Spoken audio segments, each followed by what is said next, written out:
Is your Dodge Challenger key fob not working? The most common causes are a dead battery, a need to relearn the fob to the vehicle, or BCM glitches. The most common causes are a dead battery, a need to relearn the fob to the vehicle, or BCM glitches. First, replace the CR2032 battery. This solves about 70% of cases. If that doesn't work, the fob may need to be relearned. To relearn, enter the vehicle, cycle the ignition to on run without starting the engine, and hold the lock button on the fob for 4 to 10 seconds until the horn chirps.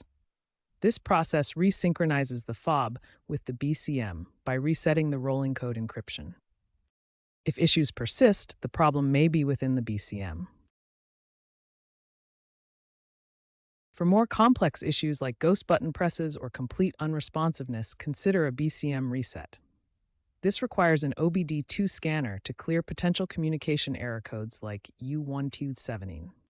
A hard reset by disconnecting the car battery for 10 to 15 minutes can also help, though this clears all vehicle settings. For 2023 plus models with Uconnect, try reprogramming the fobs via the Vehicle Settings menu on the touchscreen. Looking ahead, Dodge Challengers are increasingly integrating digital keys via smartphone apps and Uconnect, potentially reducing reliance on physical fobs. Future models may use NFC or Bluetooth keys, offering seamless OTA updates for key management. Keep in mind that cybersecurity risks are emerging, with software-based key issues expected to rise, eventually requiring AI-driven diagnostics.